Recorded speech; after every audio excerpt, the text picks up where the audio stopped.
তো hello everyone, good morning সবাইকে। সকালবেলা কিন্তু আমি বাসনগুলো ধুয়ে রেখেছিলাম আর তার সাথে রান্না করছিলাম আজ হচ্ছে একটা নিরামিষ রেসিপি। আজ হচ্ছে বৃহস্পতিবার, এখানে ভাত করে নিয়েছি, তার সাথে লাউ দিয়ে বড়ি দিয়ে একটা নিরামিষ তরকারি হচ্ছে। আর আমার ঘরের অবস্থা দেখতেই পেয়েছো কীরকম। আর তার সাথে করছিলাম পটল। না ভগবান কবে আমার একটু সুখের মুখ দেখাবে। সুখের মুখ দেখার জন্য অনেক কষ্ট করলাম, অনেক কষ্ট করছি, আস্তে আস্তে করে নিজের সংসারটাও গড়ে তুলেছি।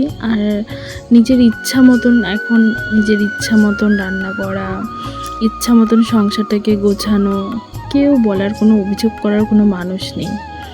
অনেকটা স্যাক্রিফাই করেছি, আগে থেকে অনেক স্যাক্রিফাই করেছি, করতে শিখেছি। আমি মনে করি মেয়েদের অনেক ধৈর্য, অনেক গুণ, বাট সেটা মানুক আর না মানুক।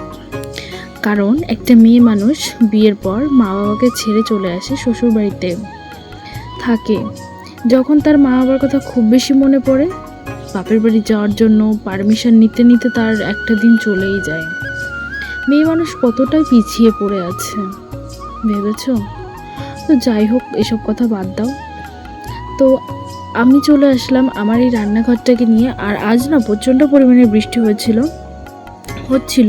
আমি কিন্তু সেই মুহূর্তে কিন্তু বাড়িতে চলে এসেছি, বৃষ্টি ভিজে ভিজে বাড়িতে এসেছি। এসে কিন্তু এখানে রান্না রয়েছে, ভাত আর চিকেন রয়েছে, দুপুরে রান্না করে গেছিলাম। তো দেখতে পাচ্ছ আমি এখন কিন্তু ড্রেসটা কোনোরকম একটু চেঞ্জ করে এসেছি। আসার পরে কিন্তু আমি চলে এসেছি রান্নাঘরে। এখানে আছে ভাত, চিকেন আছে, এগুলো নিয়ে চলে যাব ঘরে বসে খাওয়া দাওয়া করবো। বাট এখানে প্রচণ্ড কাদা, মানে ভিজে গেছে আর কি। আর তোমাদের সাথে একটা কথাই শেয়ার করব যে আমি যে নতুন একটা রান্নাঘর দিয়েছি, এটা হচ্ছে টিনের রান্নাঘর, এক চেলা মতন, অবশ্য আমাদের ঘরে করবে। তো এখন রান্না করার জন্য, উনানে রান্না করার জন্য একটা টিনের মতন রান্নাঘর করেছিলাম।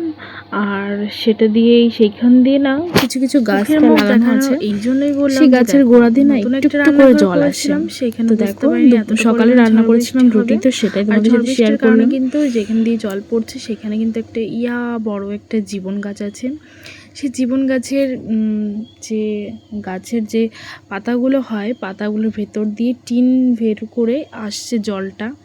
তো তারপরে দেখো রাত্রে হয়ে গেছে, তারপরের দিন নেক্সট ডে রাত্রেবেলার নেক্সট নাইটে প্রচণ্ড ঝড় বৃষ্টি। সেই ঝড় বৃষ্টির মধ্যে আমি কিন্তু গ্যাসে রান্না করছিলাম, আর এদিকে কিন্তু কারেন্টও ছিল না।